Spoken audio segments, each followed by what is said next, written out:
The Paul Lynde Show and the ABC Wednesday night movie will not be seen tonight, so that we may bring you the Indianapolis 500 auto race.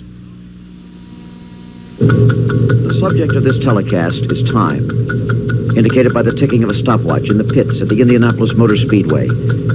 Since the invention of the automobile, men have been racing cars at ever-increasing speeds, fighting a dangerous, noisy battle on the race courses of the world, while the stopwatch ticks at the same rate.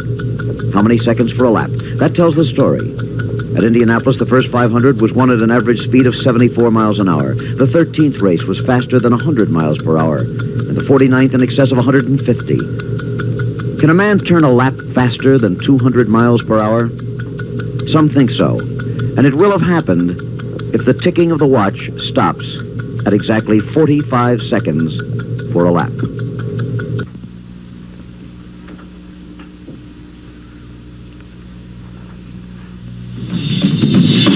An ABC Sports exclusive.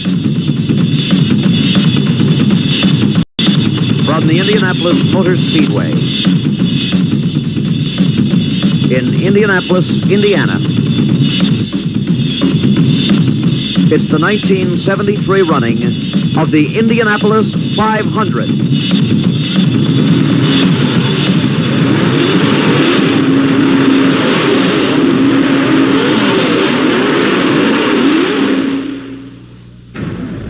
This ABC Sports exclusive is brought to you by Goodyear, makers of the new custom Steel Guard radial tire. By the STP Corporation, makers of world-famous high-performance products for your car.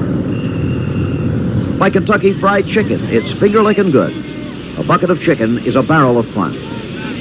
And by First National City Traveler's Checks, the way to protect your money whenever you travel, available at banks everywhere.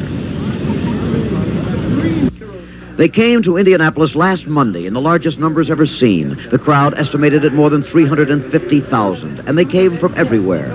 Prince Metternich and Baron Huschke von Hanstein from Europe.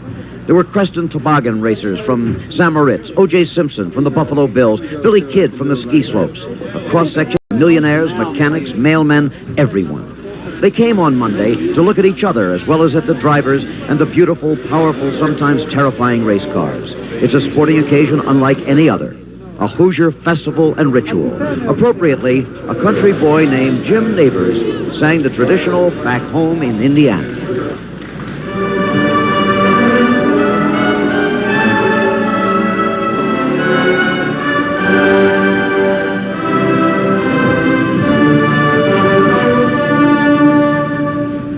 Home again in Indiana, and it seems that I can see the beaming candlelight still burning bright through the sycamores for me.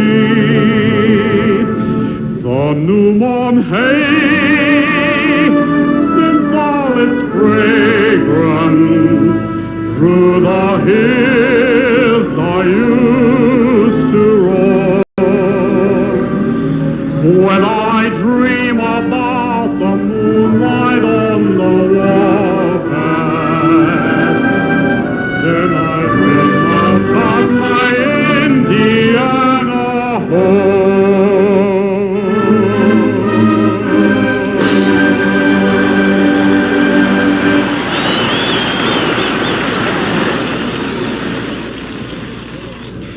Hello, I'm Jim McKay speaking to you from Indianapolis, where this has become the year of the great wait.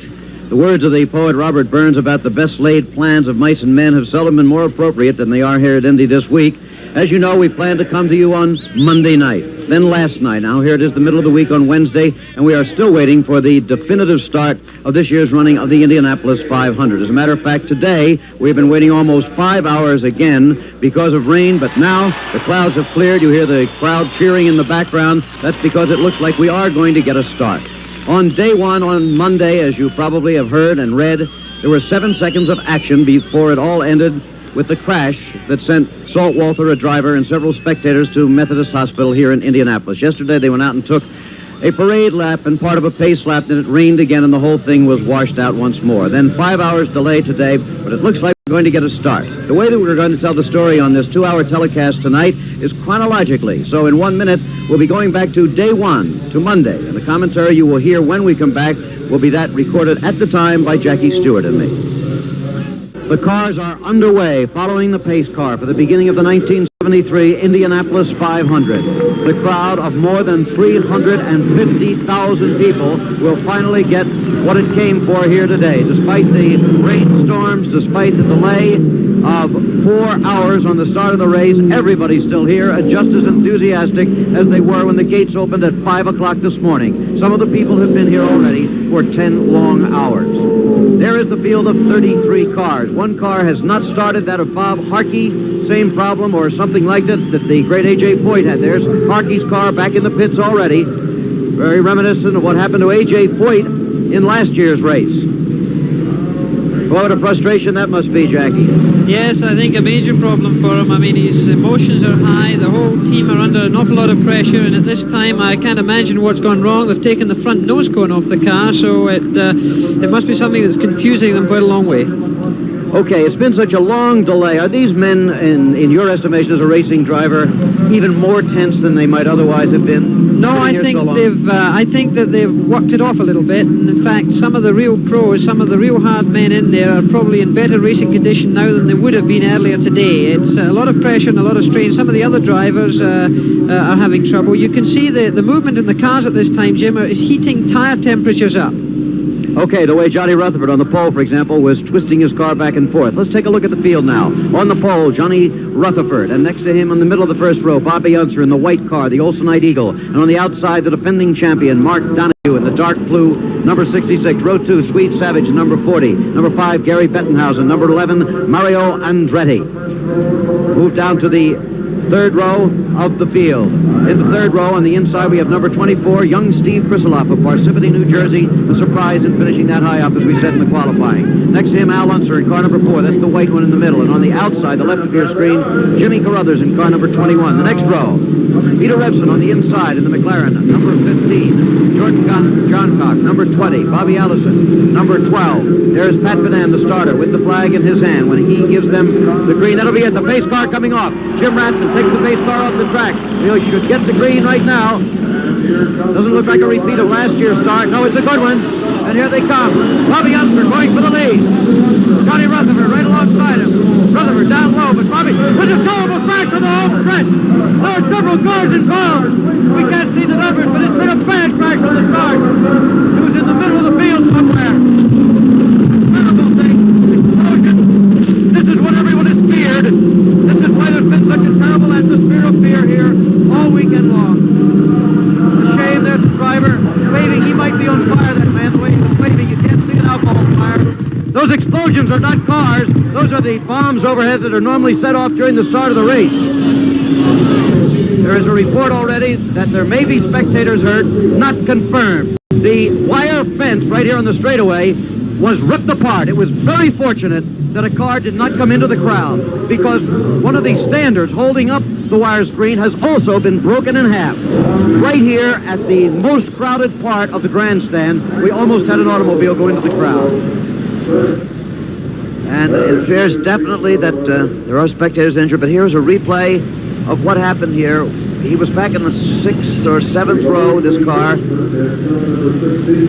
Conjecture that it might have been Salt Walter, but watch. There's a car going, starting to the right. Right there, and look at this.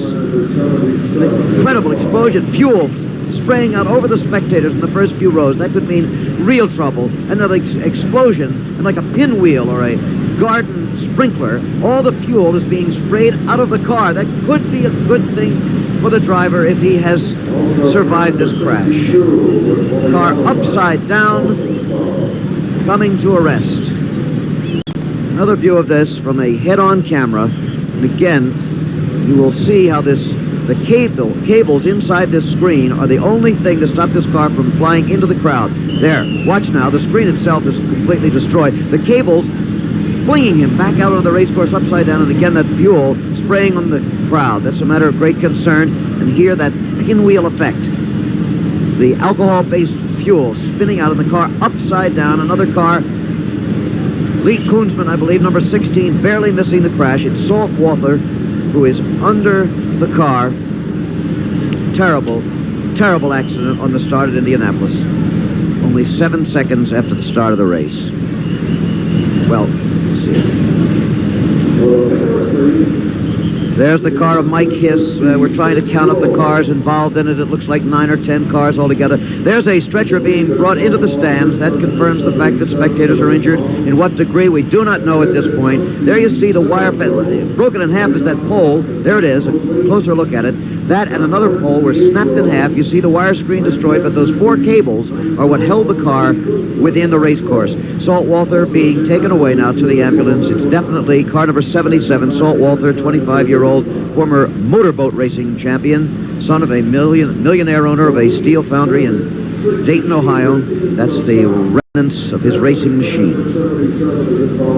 Sheared in half, totally destroyed. There again, spectators being ministered to in the grandstand. They have not been moved as yet. First aid treatment coming first. There, the hole in the fence. You see the ambulances on the race course. The spectators will be brought through that hole in the fence where the car hit. Just a shocking, shocking moment in Indianapolis. There appear to be a number of spectators, maybe 8 or 9. Dave Dials is down in the pits with Jerry Grant. Let's go down. Well, Jerry Grant has possibly given us the best description of actually what took place. Jerry, describe it over again. Well, it's these things happen in a split second, but I believe that something happened to his car because... You're talking about which car now, Walters? They tell me it was Salt Walther, the blue car. And I was squeezed over against the wall. I had no more room to squeeze out when his car veered to the right and ran into my left front wheel. And it almost knocked the steering wheel out of my hand. And the next, I continued. I stayed on the throttle because I saw his car climb over the wheel and go up, and I knew that we were in trouble, and the only place to go is straight ahead. I was committed. There was no skill involved. But the way that the car veered into me so sudden there, I would reckon that something happened like you speculate on this, like a rear half shaft or something. Now, the people in the pits of my guys say that looked like something like a half shaft broke, and it just turned them right into me. And, of course, I saw nothing except for the car start to go over the top of me. Quite a number of cars involved in this. In addition to Salt Walther, Wally Dallenbach, Mike Mosley, John Martin, Mike Hiss, Lee Koonsman, Jim McElreath, Dick Simon, David Hobbs, all those cars in this crash. There goes 98. Amazingly enough, of those cars involved in the accident, the only one that will not be in the starting field here, finally, is the car of David Salt Walther. All of the others will make the start, 32 from the original starting field of 33. We have a late medical report on the condition of Salt Walther from Methodist Hospital. He has third-degree burns, on some 25% of his body. The doctors say that his condition is still serious but stable. He is now communicating with people, and the doctors say that he seems to be improving. As for the 2 teenage Indiana girls who were the most seriously injured spectators, both are still in the intensive care unit. Both are serious with burns.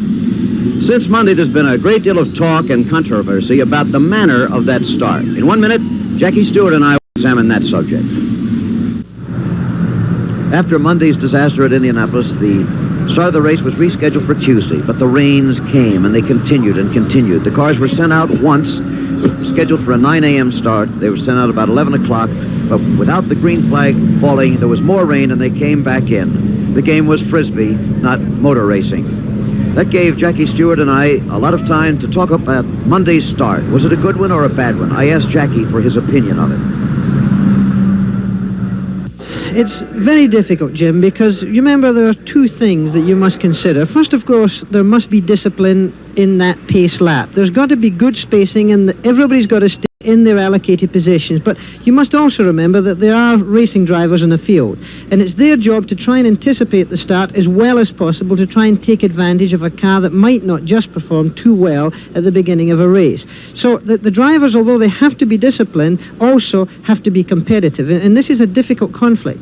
It certainly is. Well, as you know, we looked at the videotapes very carefully last night, and we found some interesting things, I think. Why don't we take a look at those tapes right now? Well, it was a very, very untidy field. I think that's the most impressive thing. You can see here that on the second row, there, in fact, are 4 cars. In fact, Krisilov has moved up ahead of one of those cars. He's come from the third line and moved ahead of the second line, in fact.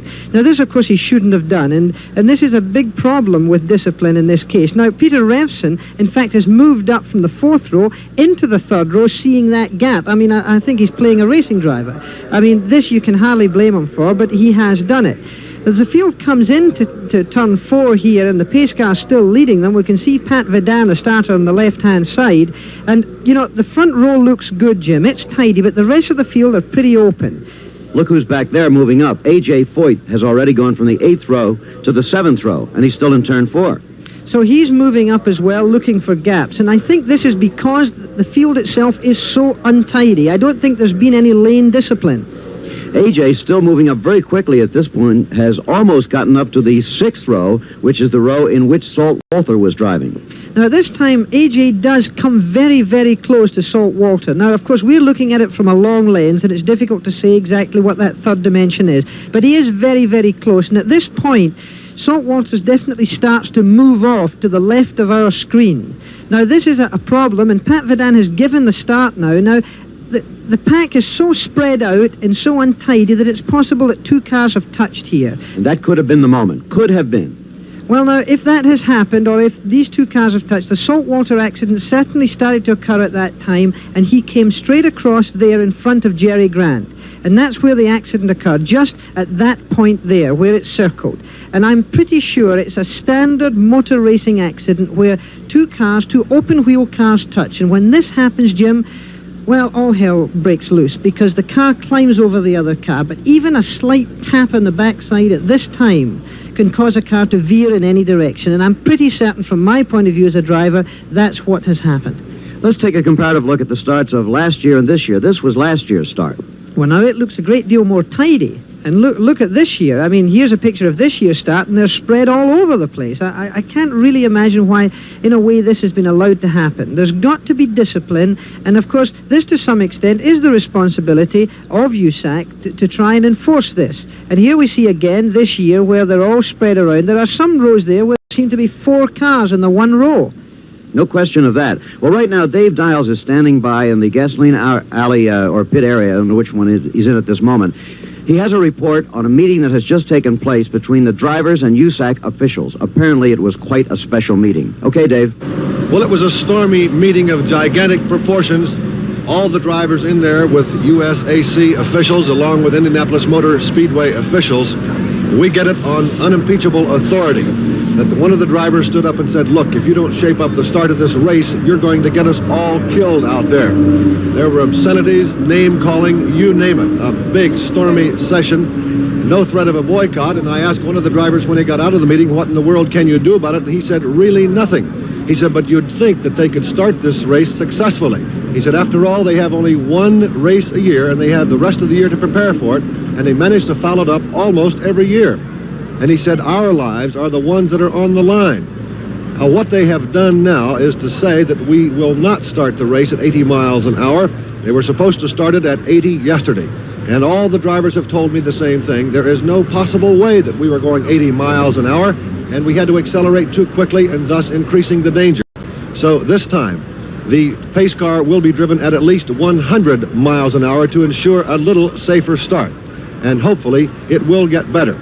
But right now, the atmosphere between the drivers and Speedway officials is anything but friendly. Now back upstairs. So much for Tuesday. Jackie Stewart had to leave us then to fulfill racing commitments in Europe. In a minute, we'll move to today, Wednesday, and the race. We're back at Indy, where it looks like we're finally going to get the start of this year's Indianapolis 500. I'm Jim McKay, and since Jackie Stewart, as we said, has had to return to the continent for this weekend's upcoming Grand Prix of Monaco, let's run down the ABC cast of characters, if you will. Working in the pits, Dave Dials and Don Hine. In the pace car again this year, and again, as always, the host of the 500 for ABC, my colleague Chris Schenkel, and very shortly we'll be going down to Chris for his words on the pace lap. And working with me in the booth, Since Jackie has gone home here as an old colleague on these racing telecasts, Chris Economaki, editor of National Speed Sport News. Chris, what kind of a race do you look for now? Well, I look for a different 500, Jim, a really different one. I say that because open animosity has flared among some of the drivers over the events of the first start 2 days ago, charges of poor driving and so forth. We have 10 of the cars that were in that accident have been rebuilt. They're put back on the track with proper parts and so forth, but we don't know what kind of condition they're in. When they ran one lap yesterday, John Martin, one of the cars that was involved, pulled in with no brakes. So we have an area of uncertainty there with 10 of the machines. The long delay has produced a problem for the owners. Many of the crewmen have gone back to their regular jobs. Lindsey Hopkins, who has 4 cars in the race, told me a little bit ago that he has 5 men down on his 4 pit crews. And Wally Dallenbach's entire pit crew is pickup for today's race. Then, of course, there's a speed thing. Everyone seems to have forgotten about the 200-mile-an-hour lap. I look for the speeds to be down because of a concern over fuel consumption. Okay, well, now for the third time this week, we are about to hear what have often been described as the 4 most famous words in American sport, spoken as always by track owner Tony Hellman. Gentlemen, start your engine! Well, that's it. The spectators and the mechanics leave the race course. The cars are being started. There's Peter Revson and his car. Soon you will see the 33 loneliest men in the world on that race course. There's A.J. Foyt trying for his 4th Indianapolis 500 win. Nobody's ever done that. Ever. There's the rear-view mirror that was invented at this racetrack in 1911 by the winner of the race, Ray Haroon, so he could ride without a mechanic. There, Mario Andretti, a former winner, and again, A.J. Foyt. He's way back in the field in the 8th row of the slow qualifying type. Gordon Johncock in car number 20. That's one of the Andy Granatelli Patrick cars. All of them ready to go. Johnny Rutherford sitting on the pole. Lone Star of Texas on his helmet. Here is the first row. Johnny Rutherford, Bobby Unser, and Mark Donahue. Let's take them one by one. Johnny Rutherford of Texas with a qualifying speed of 198.413, the fastest qualifying speed in history. He turned one lap at more than 199 miles per hour. That is a McLaren car built in England. Bobby Unser in car number 8. He was the fastest qualifier, the pole sitter last year. Led the race until he broke down. He's in car number 8, Dan Gurney's Olsenite Eagle. Gurney himself, of course, a former famous racer. And on the outside, the defending champion, number 766, Mark Donahue of the Roger Penske team. There are 2 other cars for this team also in the race. In the second row, most impressive, Swede Savage, Gary Bettenhausen, and Mario Andretti. Swede Savage, a couple of years ago, had a very bad crash, was out for a season, now back again considered one of the most promising drivers in the sport, in car number 40, Swede Savage. In the middle of the second row, number 5, Gary Bettenhausen. His father was a very famous driver who never won this race, who died in a crash in practice testing a car for a friend on this race course some years ago. Gary Bettenhausen, some say he's the favorite. Number 11, Mario Andretti on the outside. He won the race in 1969, and this is one of his better qualifying positions since then. One of the so-called super team cars, directed by former winner Parnelli Jones. Row 3, Steve Krisiloff, Al Unser, and Jimmy Carruthers. Steve Krisiloff was a big surprise with his qualifying speed of 194.932. He's from Parsippany, New Jersey, one of the younger drivers in the field. He'll be in car number 24. Al Unser in number 4 is a 2-time winner of this race in consecutive years, 1970 and 1971. He also, like Mario Andretti, is a member of the Parnelli Jones Val Miletich team. And on the outside of this row, number 21, Jimmy Carruthers. For a long time, people have been saying he's one of the coming drivers in the sport. This could be the year. And now let's go to Chris Schenkel, who is riding in that pace car that you see out in front of the field. Is driven by former 500 winner Jim Rathman. Okay, Chris. Thank you very much, Jim McKay. And for the 8th day in the month of May, the sun is shining on the backstretch. It's 50 feet wide. The 3 front cars, Johnny Rutherford, Bobby Unser, and Mark Donahue are in perfect position. The second row beginning to close up. They're supposed to be 100 feet apart as we now slowly at 60 miles an hour glide into the number 3 turn here at the Speedway. The sun behind the clouds now as the wind is beginning to pick up as we go in a northwesterly direction. Now we see the rest of the field, although they are stretched out about a mile and a half. Jim Rathman has yet to pick up the pace. He will probably reach speed of 100 miles an hour, as this is only the parade lap, and we'll be going into the pace lap in another mile. Now into the home stretch, and we're amazed at the number of people that are straining, that are looking, that are cheering their favorite drivers in the field of 32. Now into the home stretch. Rathman picks it up to about 65 miles an hour. Al Wharton, the astronaut, is in constant radio communication with Chief Steward Harlan Klingler, and he will be given the go-ahead. It'll be relayed to Johnny Rutherford, the pole sitter, and it's his responsibility to bring the field of cars to the starting line together and in an orderly fashion. Now, into the number 1 turn. This is the beginning of the pace lap. Our pulse in the pace car, including that of Dolly Cole, Tony Holman, Jerry Chumpley of Cadillac, and I know driver Jim Rathman has a little faster heartbeat at this moment as we're in the short chute, an 1/8 of a mile here on the southeast turn, going into turn number 2. Jim has picked up the pace to about 90 miles an hour. David Hobbs, one of the 4 drivers in the race. His car is smoking. David Hobbs. He's still running, however. Now, as we look way down, Hobbs' car is blowing out the blue smoke in front of the new suites constructed here at the Speedway on the number 2 turn. But Johnny Rutherford, along with Bobby Unser and Mark Donahue, are in perfect position. Here we go into the 3 turn, and things look pretty good except for David Hobbs' car. The drivers are paying attention. And now, we're reaching 100 miles an hour. This is going to be exciting, Jim McKay. Take it away. All right, let's see if they give the green flag with Hobbs out there smoking in the first row. Remember, it's Rutherford, Bobby Unser, Mark Donahue. Second row, Savage, Bettenhausen, Andretti. The rest of the field behind them. Starter Pat Padan is the man who will give us the information from here on if he waves that green flag. Here they come towards the starting line. Will the pace car go off this time? Chris Schenkel was in that car talking to you. It's going off. We're going to get a start. There's Pat Padan in the corner. Watch for the green flag. He hasn't given it yet. There it goes. The race is underway. Bobby Unser going for the lead with Mark Donahue. They may leave Johnny Rutherford on the start. Yes, they have. Bobby Unser in first place. Mark Donahue is second. And now Johnny Rutherford has been passed by Sweet Savage. Rutherford, the pole sitter, dropping back in the field in the very early going. Oh, I think that's Mario Andretti who got in there in third place. Yes, it is. Bobby Unser the leader.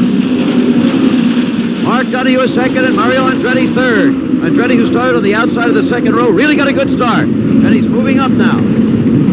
On Mark Donahue. There you see Donahue in the blue, and then Andretti, and then Johnny Rutherford, who was on the pole and conceivably might have decided to let the other guys go for just a little bit. It's the first time we've seen a pole winner fourth on the first lap, Jim. Okay, a couple of years ago, Johnny Rutherford qualified second and slowed down very much on the first lap and dropped out shortly. Look at Bobby Unser go. This is the way Bobby Unser always tries. There's a crash. Sorry. Boy, we've been getting conditioned to that. I apologize. It's Bobby Allison with smoke coming out. That happened right on the home stretch of the spot where the crash was the other day. But Bobby Allison had trouble on the start, and now he's got more trouble. It appears as though his turbocharger let go. It's the same kind of trouble that befell David Hobbs earlier. It's one of the 3-car Penske team. Rookie Bobby Allison appears to be out of it now. They may be able to get it fixed, but he'll be way behind if they do. Okay, Bobby Unser is still the leader. Mark Donahue still second. Mario Andretti third. The Indianapolis 500 finally, and at long last, underway on the third day of trying. Once again, it's Bobby Unser, followed by Mark Donahue, then Mario Andretti, Johnny Rutherford, and Swede Savage. Those 2 cars very close together, and then Gary Bettenhausen. We'll return to the action in a minute. We're back at Indianapolis, and there is a casualty. Peter Revson has come up against the wall. Nothing serious, it doesn't appear. The car in pretty good shape, and Peter, all right, out of the car, walking away under his own power. He was a little concerned beforehand about having to go to Monte Carlo to race this weekend, Jim. It's a disappointing start for this versatile driver. That happened in turn 4, and here is Mario Andretti into the pits. Mario, who was in third place, has come into the pits. This is unscheduled. And there is Sammy Sessions in the pits in car number 9. He has a problem. We're having an epidemic of very early pit stops, Jim. Very unusual. Meanwhile, Bobby Unser in car number 8 is still the leader. 2 former leaders, former champions in the lead now. Unser, who won in 1968, and Mark Donahue, who is the defending champion here now. Smoke, but there's no incident involved with that. Somebody just leaving some smoke high into the air. Unser's still the leader. Mark Donahue second, and it's a good battle for first and second.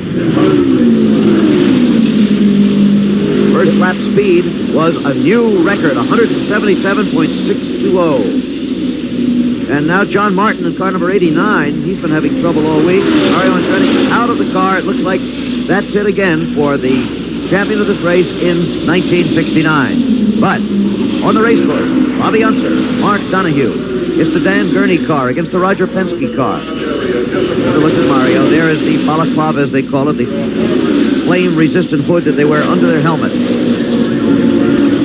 going to go down to Don Hine in a moment. Let's try to talk to Mario Andretti. There are the leaders, though, Unser and Donahue. Let's go down to the pits now. Mario, tell me what happened. Apparently you're out for the day. I broke a piston. Where did it happen? Well, I just happened to turn 4 here. It's a sudden thing. Apparently, up to the time, your car was running beautifully. Very nice. I was very comfortable when I was. It's one of those things. Tough luck, Mario. Thank you. Okay, Mario Andretti walking away out of the Indianapolis 500. There's Parnelli Jones, you saw, his team manager. On the race course, it's still Bobby Unser, number 8 in the Olsen Eagle, prepared by Dan Gurney. Number 66, Mark Donahue. In another Eagle this year, interestingly, Donahue drove a McLaren to victory last year. This year he's in an Eagle built by Dan Gurney, who is the team manager of the car in front of him.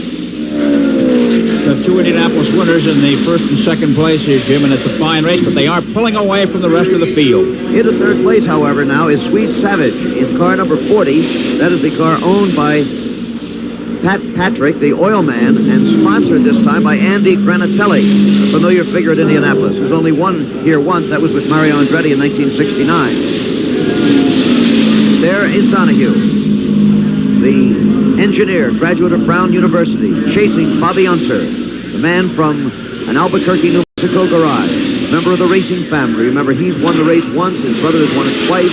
Another brother was killed in Indianapolis back in the 1950s. They have a brother, or an uncle, who's up in his 70s, who was still racing in the Pikes Peak hill climb until they passed a special rule against men over 65. It's a real tough racing family. Their mother, Mom Unser, as she is called, comes to all the races. She is in the stands today. The second lap speed, by the way, was 180.614. That was 6 miles faster than the previous record set by Bobby Unser last year.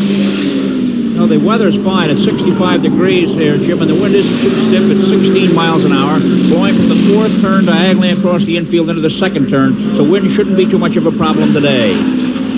You will notice a lot of empty seats, by the way, during our coverage today. Remember, this is the 3rd day that this crowd had to come back. They started out numbering more than 350,000. As you can see, it is, considerably less crowded than that now. How many people are on the grounds is difficult to say. A lot more than that appears by the stands, however, because the infield is still quite full. People milling around under the stands and in turn 1 and the other turn areas. Now they're starting to move into traffic, and here comes Joe Leonard, the current national driving champion. In fact, he's won the National USAC Driving Championship for the past 2 years. Joe into the pits, and that seems early. Well, yeah, the super team is having it tough today. Andretti is already out of it, and here's the second man in the 3-man team in the pits early.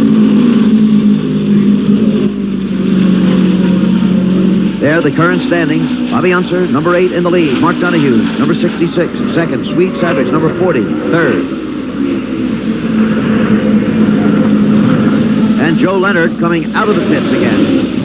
He's growing some smoke as he does so, but it looks like he's all right. A little bit earlier, Jackie Stewart and I, when Jackie was still here, talked about the matter of pit stops. Listen to Jackie's explanation. It's interesting. So here we see Gary Bettenhausen's Roger Penske McLaren coming into the pits. The speed coming into the pits is very important because he's got to stop in exactly the right place for the 7 men to get onto the job. Now, of course, each man has a specific job. 3 of the men are involved in the fueling, 2 for putting it in, and 1 for an overflow to be sure of minimizing a fire risk. 4 men looking after changing the tires. 7 men in all. The car's lowered and pushed away. And now we'll show individual movements. We see the car coming in, we see the jack going in and lifting the car. This is so they can take off this rear tire. They change rubber at particular times in the racetrack, and of course the front tire's changed as well, only on one side. This is taken off and put back on with a pneumatic tool. This is the overflow pipe, and this is them putting the 60 gallons of fuel in. This is to minimize the risk of fire. Again, the rubber's put back on, secured by the air tool, Everybody has to wait until every motion is completed. The car is lowered. They start to push the car out. Although the engine is running and the car is in gear, they want to make an excellently fast exit from the pits. And now we see the clock running at the top. Now, to make a very fast pit stop, they've got to do it in under 20 seconds in the race. We see the same motions. We see Gary Bettenhausen sitting in the car, just taking a breather with the visor up. He puts the visor down, and every second in the pits means 300 feet on the racetrack itself, the length of a football field. They push the car away, and off he goes back in the race. Demonstration of a pit stop, described earlier by Jackie Stewart. In the race, the leaders are still the same. You know, this year, Jim, they've added one man on the pit crews to a total of 9, including the driver, so it's pretty crowded out there. Certainly is. There's Roger Penske giving a signal marked +6. He's got 6 seconds on the third place car, which is Swede Savage in car number 40. But it's still the Olsen Night Eagle of Bobby Unser out in front. Mark Donohue second. Swede Savage third, and we'll be back in a minute. And so now, ladies and gentlemen, it's from the pace car for me up to a more tranquil position to keep you informed officially as just how the cars are running and to tell you the cars that are out of the race. Well, at this moment, we have the yellow light. Harlan Fingler, the chief steward, has turned it on, and these are the cars that are leading the race. We have Bobby Unser, who of course is in front. Last year's winner, Donahue, is second. Rutherford, the pole sitter, is third. Lloyd Ruby, the veteran, still trying to win, is fourth. And we put up the yellow because Bob Harkey in car number 28 spun out. So that means he is one of 5 through 19 official laps that have left the race, leaving the field now to 27 Indy racers. We'd like to show you the cars that are out and why. Bobby Ellison had a broken connecting rod. Mario Andretti broke a piston. Peter Revson hit the wall and is out. Sammy Sessions had an oil leak. And as we indicated, Bob Harkey spun out on the 19th lap. Through the first 10 laps, the speed was 182, but because of the caution, it has come down to 143. Okay, Jim. Jim McKay here now again with Chrissy Kanamaki. And there is Mark Donohue coming into the pits. Mark Donohue, the car's been running in second. Remember, we're still operating under the yellow here. He'll take advantage of that for pit stop. Now, this is strategy, Jim. Here, Roger Penske is committing Mark Donohue to a 5 pit stop race. To take advantage of this very early yellow, they wouldn't ordinarily stop until 40 laps have gone by to try and get through the race in 4 stops. And here's another Johnny Rutherford in the pit. Still Donohue down there. We'll see whether anybody else takes advantage of this yellow. And when they do that... The green came back out. They got caught on that pit stop. The green came out a couple of seconds before they started to push Mark. There's Penske back out to the wall. He just guessed a little bit wrong. That yellow was a very short duration. Bob Harkey broke down on the backstretch. It's a toe-in, not an accident of any kind. There's no debris on the track, so there was a quick green, and Mark got caught, and that's going to cost him. Now, here in Indianapolis, Jim, unlike the NASCAR races, when the yellow comes out, the electro pacer lights go on, and the drivers are held at their interval by these lights, and they're checked upon as they circle the track. So the fact that the yellow is out means that Mark didn't lose all that much. They didn't close up too much. Okay, but he lost quite a bit. There are the standings now. Number 8, Bobby Unser. Number 7, Johnny Rutherford, who sat on the pole, remember, is now second. He's moved up. Number 20, Gordon Johncock, is third. That's another of the Andy Granatelli, Patrick Petroleum cars. Swede Savage has now dropped back. Bobby Unser maintaining that lead. Of course, he did that last year for quite a while until his car broke down, and that was the story of the Olsen Night Eagle last year. Every time he could finish a race, just about, it won. But it didn't finish quite enough. It did not finish, for example, the Indianapolis 500. The speed's just tremendous here at Indianapolis, faster and faster every year. Cars sleek, powerful, developing some 900 horsepower. As a matter of fact, Jackie Stewart and I had a discussion about that, the speeds and how they've changed. Let's take a look. Motor racing, to a great extent, is a numbers game. I'm talking about the statistics of the sport that are studied so closely by the engineers, by the mechanics, by the drivers themselves to try to find out exactly what is going on out there. Take the example of the statistics of speed here at Indianapolis. The speeds on the straightaway have not increased in any way the way the speeds in the corners have increased during the last 11 years, for example. No, because there has also been in that time a very great increase in power. I mean, in 1962, they were producing only about 500 horsepower. Today, in 1973, they're producing 900 horsepower. And really, there isn't a big difference on the straightaway speeds when one considers the difference in power. Nowadays, of course, when the cars go down the straight, they're doing about 214 miles an hour. And in 1962, they were doing about 205 miles an hour. But of course, the corner speeds have increased enormously. And this is where today there's this sharp increase on lap times, where today, against 140 mile an hour in 1962, we have a 40 mile an hour increase to 180 miles an hour in 1973. This is a tremendous increase. Okay, well, timing various sections of the track make it very easy for the engineers to see what has happened. But why has it happened? It's happened because of various things, Jim. It's happened because of aerodynamics, and it's also happened because of tires. Basically, adhesion to the racetrack. In tires, of course, where you're getting this basic adhesion, there is a big difference. In the good old days where you see the very high tire, the very narrow tire, you were getting it cutting through the air very cleanly. It wasn't giving much adhesion, of course, and round the corners they were slipping all over the place. And then, of course, they got a little bit wider, and then suddenly they became very low. They brought in what's known as the low-profile tire, and it got wider, and by getting wider, it gave more adhesion, more drag down the straight, and, of course, also not such good clean air movement. And then, of course, nowadays, they've got a tire with no tread on it. I mean, it stops any movement of the tread. They've only got little holes in it, really to measure the depth of the tread and the wear. But you can see from here the enormous difference. And, of course, in aerodynamics, this is a big thing, because the downforce in the front with the modern aerodynamics is around 600 pounds in the front. When the air passes over this enormously large rear aerofoil, it's 1,600 pounds of pressure going down onto that racetrack, and, of course, a lot of bite. So the tires have given a lot more adhesion, but they're a win factor in resistance, and the airfoil itself pushes down, making maybe a little bit slower on the straightaway, but greater adhesion and therefore faster in the corners. That's correct. They do drag a little bit in air, but by Jove, they really give bite and adhesion to the driver. Let's watch more how it happens on the track. Again, that was an earlier discussion with Jackie Stewart. Now back to the action. This is Wednesday. This is the final day of the race. And a battle for third place going on between Johnny Rutherford, who was the pole sitter, and young Bill Vukovich, the son of a famous racing driver, battling for third. Bobby Unser's still the leader, as you see. Gordon Johncock in car number 20, second. But now this real tight battle for third between Johnny Rutherford and Billy Vukovich. Rutherford, great things have been expected for a number of years. Vukovich, too. As I said, his father won this race twice, and trying to win it for the third straight time, was killed during the race back in the 1950s. Jim, some drivers did not stop during that yellow flag. Bobby Unser, Gordon Johncock, Bill Vukovich, and Lloyd Ruby, who started 15th and is running now in about 5th place. Really coming on. Lloyd Ruby is running very powerfully, the man who's come here so many times and almost won. But here comes Johnny Rutherford into the pits. Car number 7, Rutherford, who was in that battle. There goes Vukovich in the yellow car on by, now taking over third place. This is from the Team McLaren. Team manager is Teddy Mayer, who's an American, but the cars are built in England. Sponsored here in the States by Boyd Jeffries.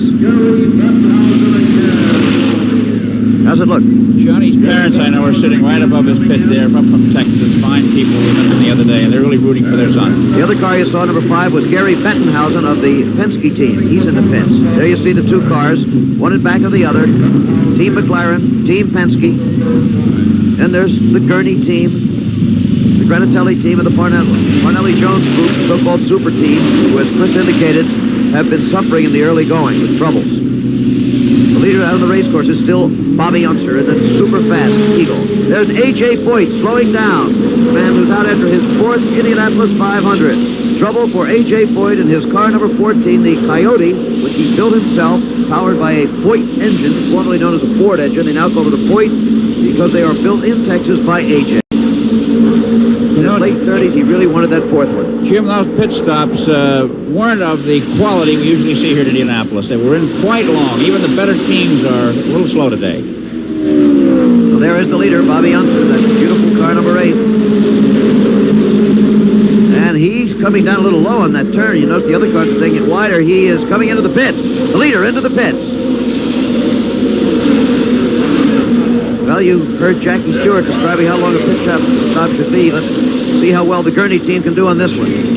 This is one of the very expensively financed teams. Notice they have uniforms, everybody very clean, very meticulous, and very well trained. Each man has got his job, and he's doing it well right here. A.J. Foyt's complaint was a rattling engine, we understand. Average speed for 30 laps, 152.416 miles per hour. Remember, every time there is a yellow flag, that speed will come down, of course. That's a long pit stop for Bobby Unser. This is going to cost him. The leader having pit stop problems. There doesn't seem to be a problem in the engine or anything, just a slow stop.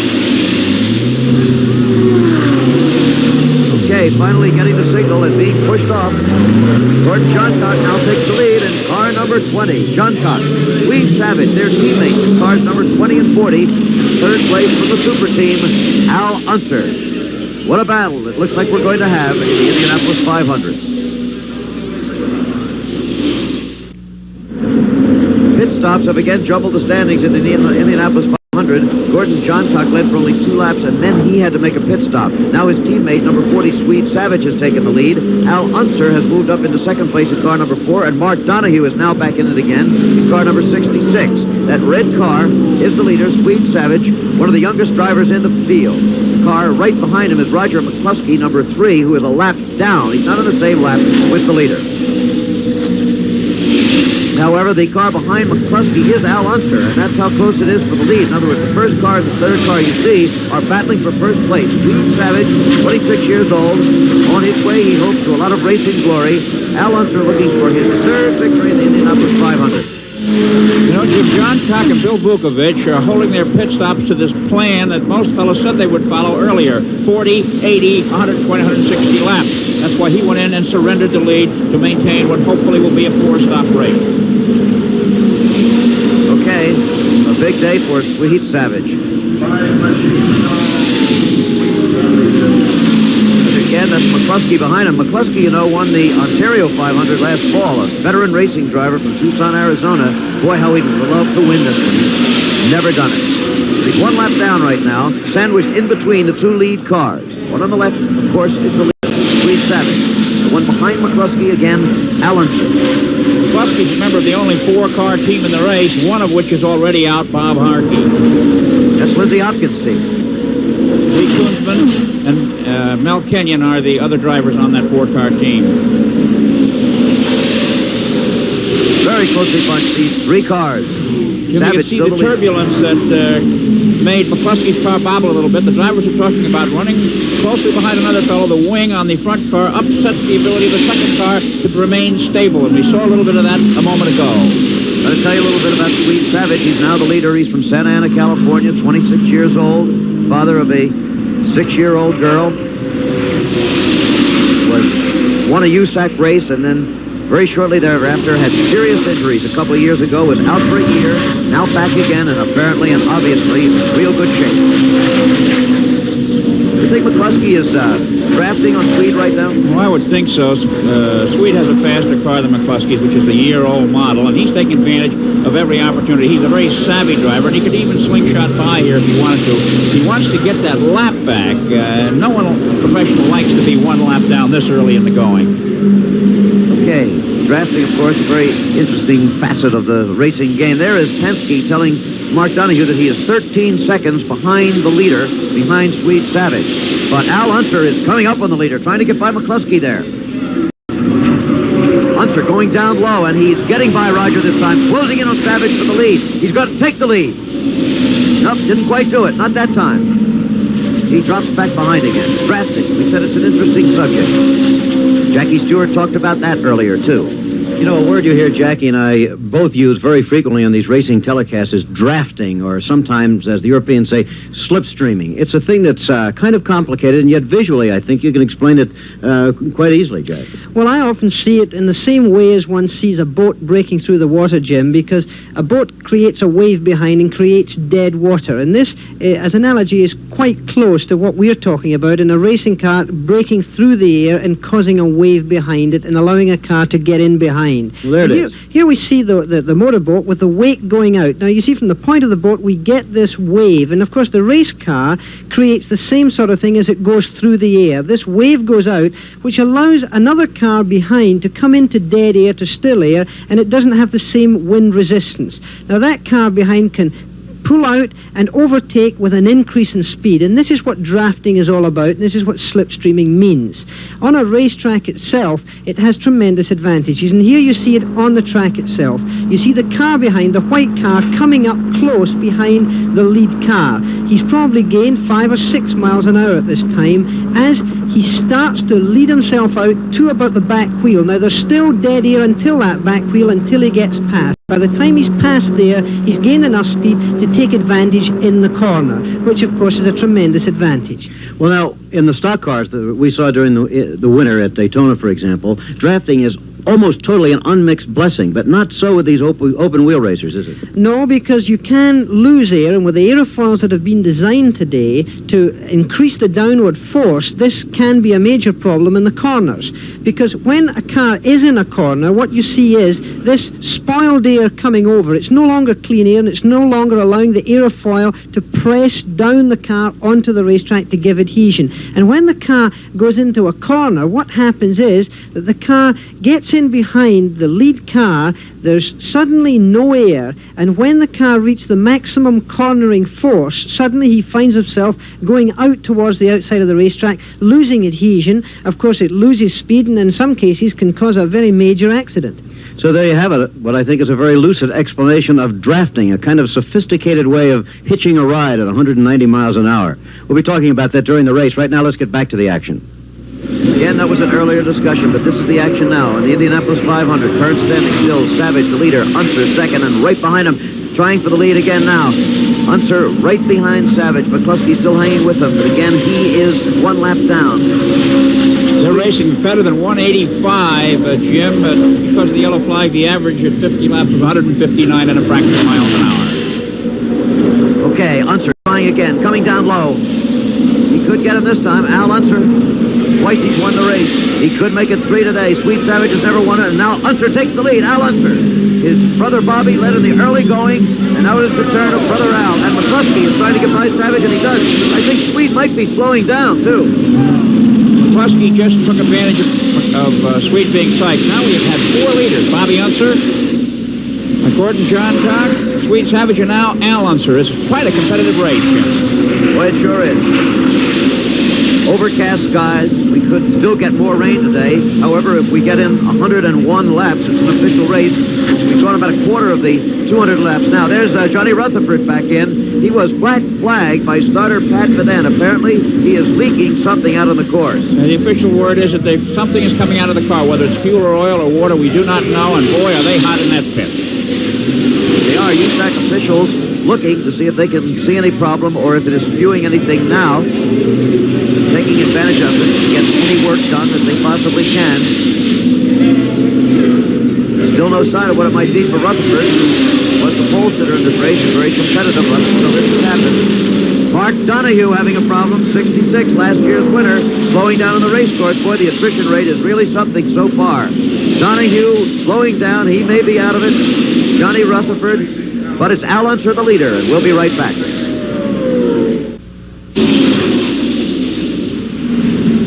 We're back again at the Indianapolis 500. Jim McKay here with Chrissy Katamaki and Chris Schenkel. This is Mark Donahue into the pits, and he is having his problems today, the defending champion. Jim, we've got an epidemic apparently in the making here with connecting rod bolt problems. Bobby Allison, who hardly got started, his problem diagnosed as that. Wally Dallenbach and Jim McElreath both have fallen by the wayside because of broken connecting rod bolts. Al Unser still the leader in the race. Sweet Savage is second, and Gordon Johncock is third. So we have Al Unser from the Parnelli Jones team leading the race, and then teammates from the Andy Granatelli, Pat Patrick team, Sweet Savage and Gordon Johncock running second and third. Would be quite a showing today for the Patrick team. There is Sweet Savage, you saw. Here is Johnny Rutherford in the pits again. He's been in too often, too. Just a tough break for the pole man. Unser still the leader. Savage second. Johncock third. This could be a tremendous race. And Al Unser going down a little low, I think, maybe coming in. There's Unser. Looks like he's going to make a pit stop. That could give Savage the lead again. Yes, he is. Oh, my God, it's Savage! Oh! What a wreck. God almighty. The worst thing I've ever Great seen. Savage. That is the worst thing I've ever seen. On a race course anywhere. One tire must have flown 100 feet in the air. I think he's in the one to the right. I can't even tell what part. Each part of the car, it's just disintegrated. The red flag, of course, is out. The race is stopped. Sweet Savage is moving inside that thing. The fire there. Now, Sweet is wearing one of these new suits where the foam automatically goes off inside the suit. Only 4 drivers in the race are wearing it. He is wearing it. If there's any hope, it might be in that. How it could be moving, Jim, is beyond me. I've never seen a car just disintegrate like that. You remember he made a pit stop just a little bit ago. The cars hold 75 gallons of fuel, and he hadn't burned much of that off. The race is... Oh, somebody's been hit in the pit. A fire truck racing to the scene has hit a mechanic or somebody in the pits. It was going the wrong way through the pit. They're trying to get Savage out of the car. The man was thrown in the air, hit by a fire truck. Remember now, we're talking about 2 different people. Savage, Sweet Savage, the driver, the mechanic. Must be a mechanic, a member of... Oh, there he is. The man in the pits. Oh, this 500 has been jinxed from the start, Jim. There's the ambulance coming up to... Remember, that's the man was hit in the pits. The mechanic running out to the pit wall. I think he is from one of the Granatelli cars. He might be Sweet Savage's mechanic. Possibly running out to see what, in the name of heaven, had happened out of turn 4. You see, this is visible from the pit area, but just about as they come out of turn 4. He hit that wall that you see slanting off to the left. Incredible. You know, that's the place where Dave McDonald hit the last fatality in the race. He and Eddie Sachs 10 years ago. That's where Mike Mosley hit Mark Donahue's car 2 years ago. It's a place where Keith Andrews was killed many years ago at the very same place when it was an earthen embankment. It seems to be a very dangerous place. And just a few moments ago, Peter Revson's car was parked not far from that very spot. Well, here is what happened. Let's see if we can see what happened conceivably. There, the car is out of shape, coming out of turn 4. He starts to turn left, and then a hard left turn, coming down straight. God help him for that rear wall. Wing looks like it's coming off. The wing came off. The rear wing came off. I'm almost certain. Look at that. The rear wing. Hits the wall. That has 1,600 pounds of down thrust, and then, well, I thought I saw a wheel go tremendously high when it happened. Look at the wheel going over toward Bobby Unser across the track. And just gets by, Jim, as the car explodes to the right. Look at that wheel. Look at that tire. How high into the air it's bouncing. It gives you some idea of the force. Some of the energy, some of it at least, being dissipated by all the parts flying off, but... The heavier part of the car, Jim, the engine part, is on the right, bouncing up and down the track. This could be digging holes in the racetrack, Jim. That's the engine and transmission tumbling. And the driver in that bit of debris on the left. This is Vince Granatelli in the STP pits. You see that his driver and one of his mechanics, we believe. Let's go down to the pits. For the second time in 48 hours, I'm talking with race driver Jerry Grant, who has witnessed a terrible spectacle here. Jerry, you were about 100 yards, you would estimate, behind Swede Savage when what took place? Well, somewhere there. I was coming off turn 4 when I saw Swede probably hit the wall, and I certainly don't know exactly what happened, but I'm I'm surmising the track is extremely oily, and everyone that I've been around is slipping and sliding and having a very difficult time. In fact, as we're shooting a complete different line through the turn, instead of going through the groove, we're coming down across the warm-up apron trying to stay out of the oil and then coming back across the oil. So I have had quite a few near misses, and people that I've been following have been slipping and sliding.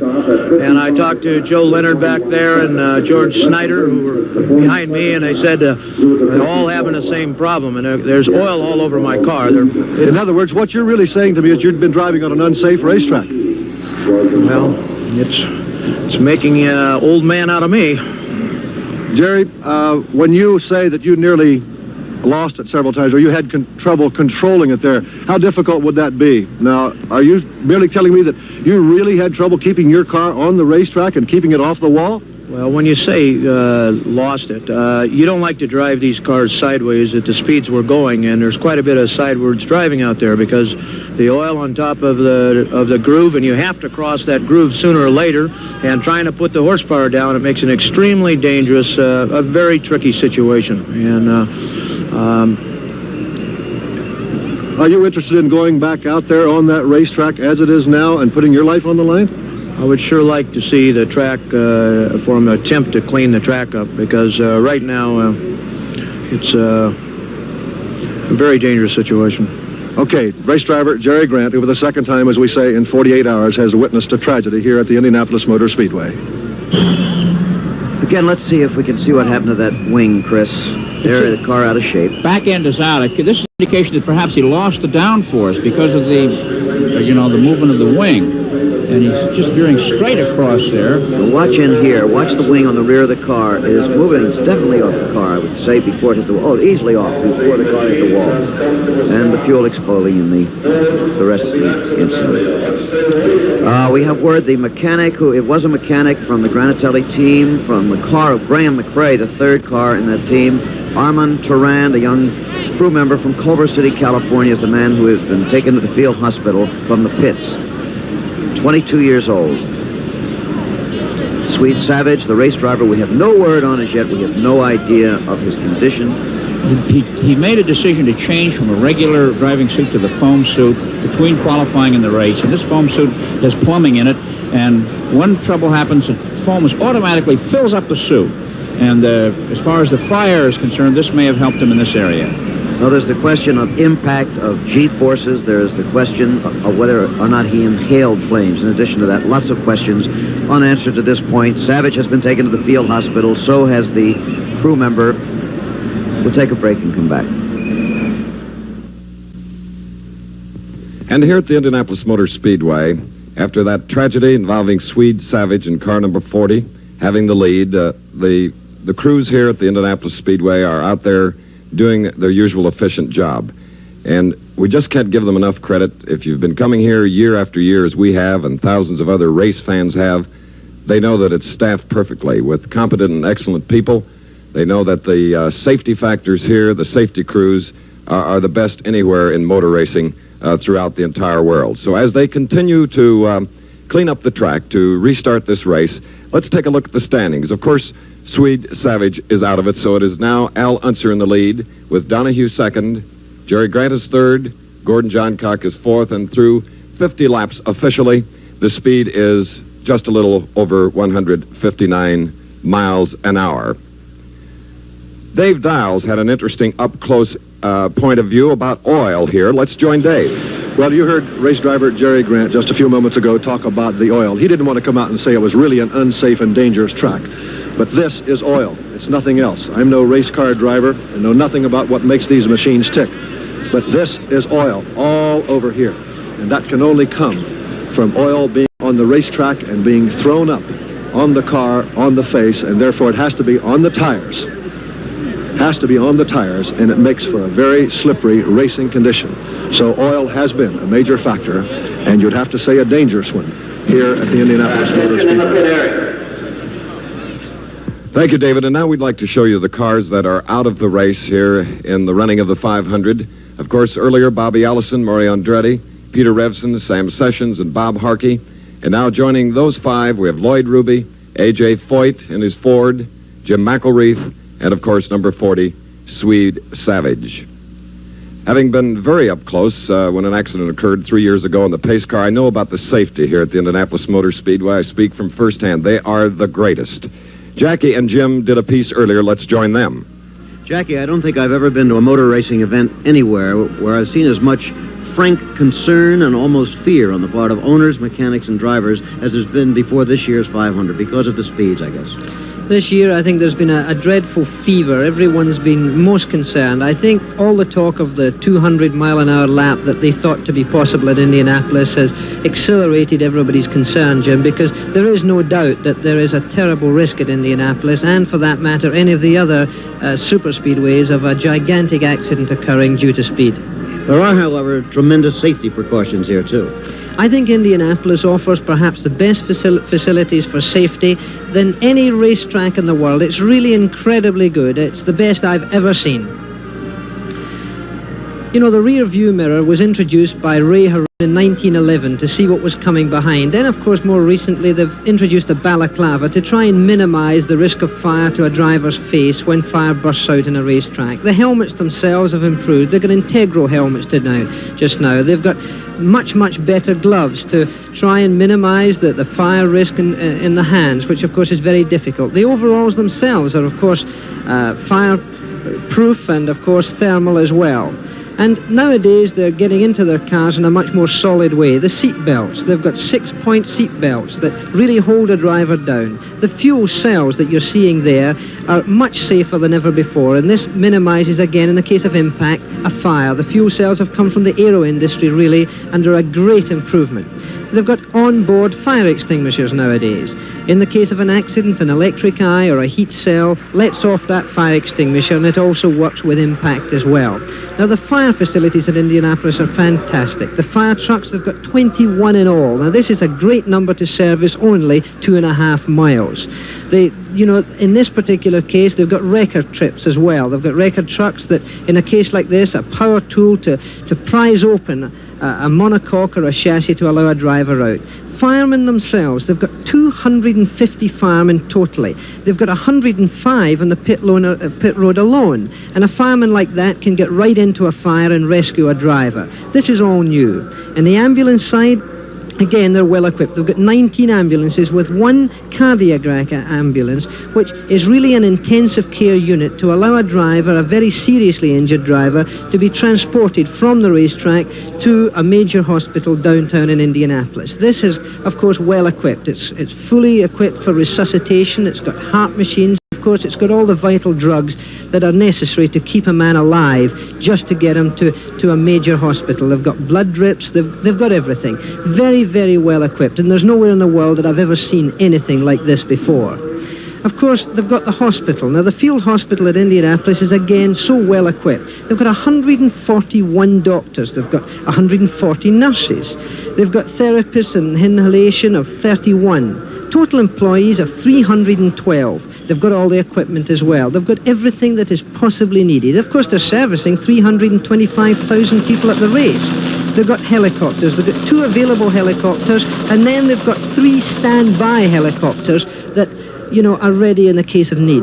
They couldn't have much more in the way of safety devices, and yet still we have men driving 200-mile-an-hour racing machines on a course that originally was laid out in 1909, was paved with brick 2 years later, and with asphalt some years after that. But those are about the only changes. It's still the same racetrack, isn't it? The racetracks remain the same, Jim, and this is a big problem because the speed that's become the factor of Indianapolis, and this is where, in my opinion, speed has got to the point where it's so potentially dangerous, because it's not just a driver's risk. The drivers know the risk they're taking, but the race cars today are traveling so fast that literally once they get out of control, they almost become ballistic missiles. Now, the walls at Indianapolis, well, of course, the impact to a driver is terrible. This very wall here is where Art Pollard died the day before first qualifying, the day of first qualifying. Yes. And, of course, he almost hit that wall in the way that he spun, almost head-on. Now, the wall, of course, is very, very, very strong, and the modern racing car can only stand so much, and particularly the man can only stand so much. A lot of people are concerned about the pit area here, too. I'm concerned because the pit wall itself isn't very high.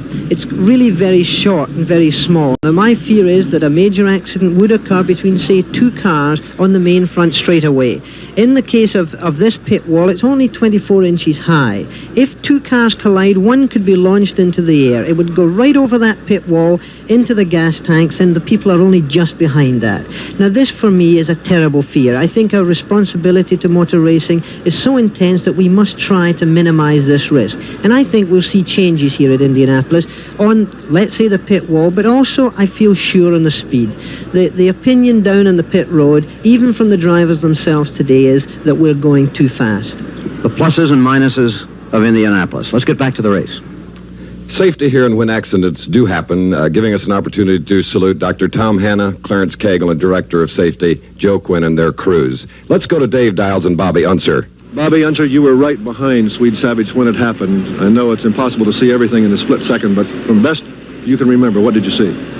Well, I was right behind him. In fact, I was, right behind. I thought for a while that right rear was going to hit me.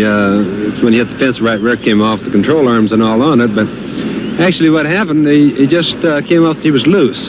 He apparently had been in Now, what do you mean by loose, Bobby? Well, loose, I mean the race car was skittish on the racetrack. Do you think because of the oil?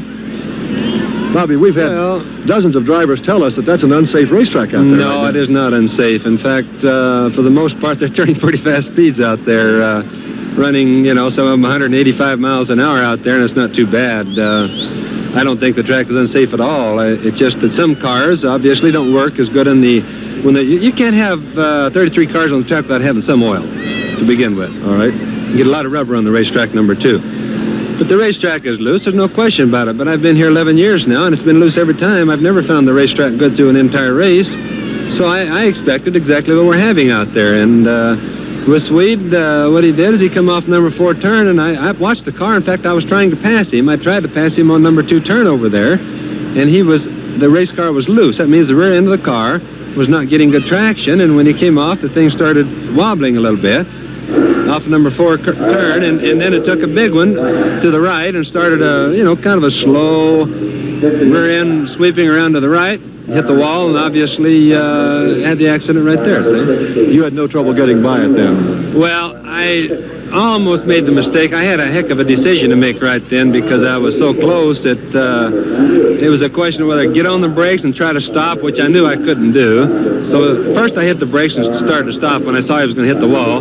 Then the next thing I did is he hit the outside wall and started towards the inside wall, and I still had blower pressure up, so I just got on the gas as hard as I could and accelerated by, and just as I did, I watched the rear tire coming towards me, and I just got through in time, apparently. Bobby, I would be interested in knowing exactly how fast you were going as well as you could determine at that time. You mean right at that place? Right at that point, because you were right along beside of him, practically trying to pass him. I'd have to compute that out. Probably I was running right there, I would say, I'm going to guess 180 miles an hour, something like that. Okay. That happened. Bobby Unser, former Indianapolis champion, the man who was closest to the Swede Savage car when it hit the wall. Yes, driving in any competition of motor racing, it's a combination of luck and skill, and you saw Bobby do both, avoiding the inferno, the flying wheels, during the accident of Swede Savage. The maintenance crews are doing a very fine and fast and thorough job. We'll be back to the action following this message.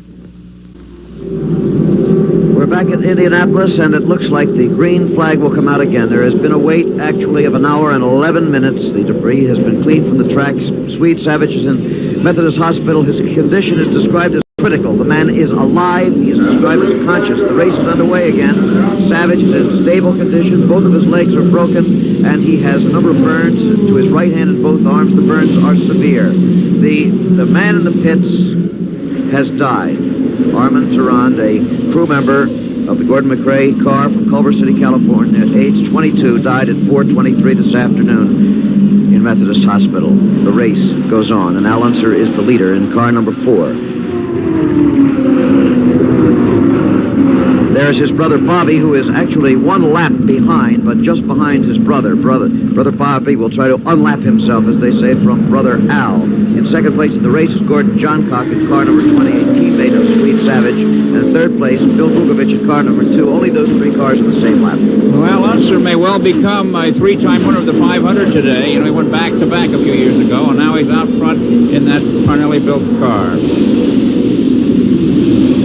Again, Sweet Savage is alive. He is in the hospital and conscious.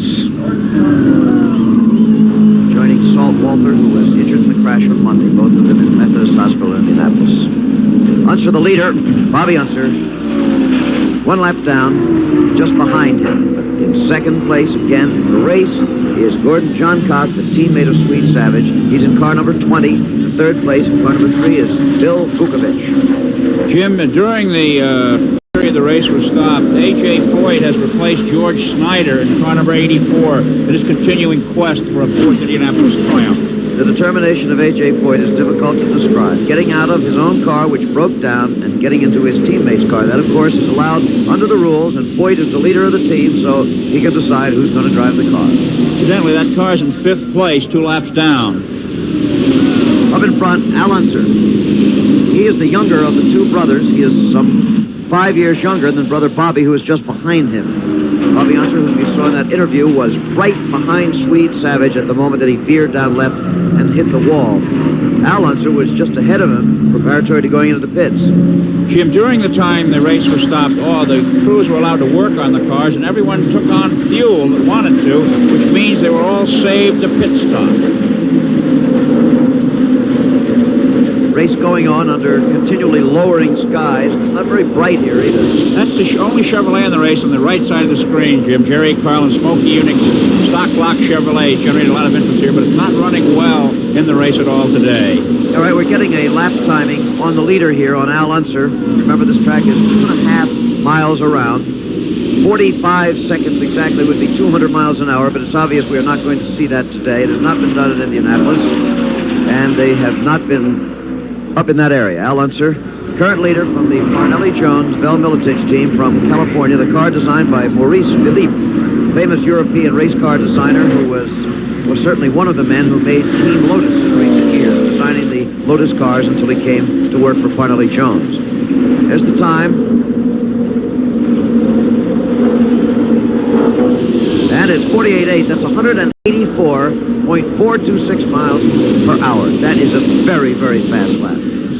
Especially because of the oil on the track. Another car out. That's Wally Dallenbach in number 62. He's been sitting down there preparatory to going into turn 1. He just pulled off the track. No accident involved there. And there is no yellow.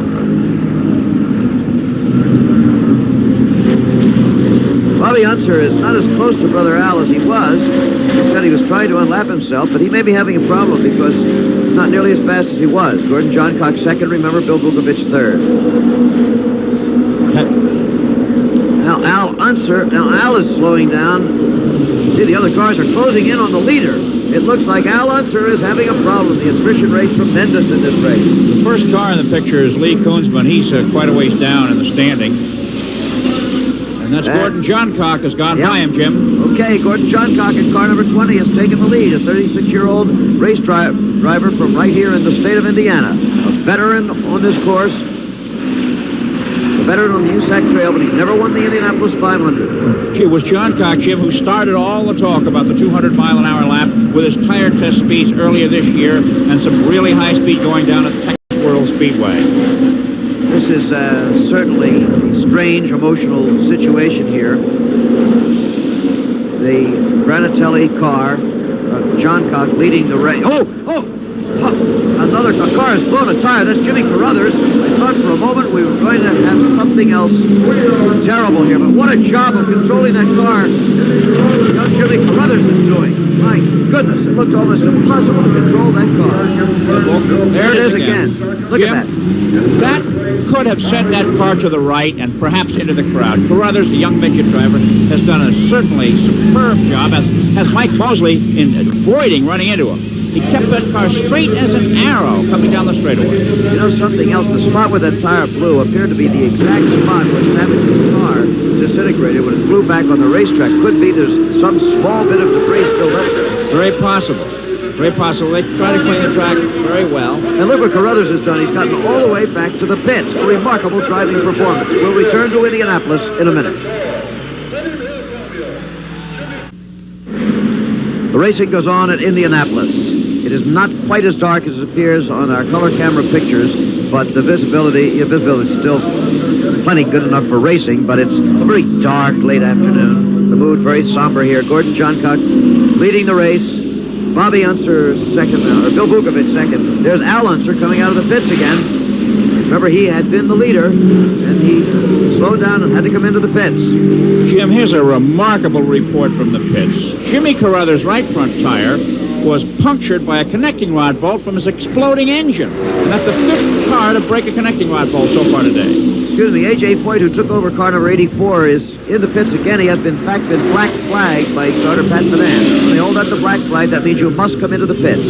Now back to the leader, Gordon Johncock, in car number 20. Johncock, the leader, and the only car on the same lap with him at the moment is number 2, driven by Bill Vukovich. This is standard Eagle, Jim. However, crew chief George Bignati has put some front fenders on it, so to speak. Little aerodynamic triangular devices in front of the wheels to make the car work better in the forces that act on it. It's doing very well. And there we have Al Unser.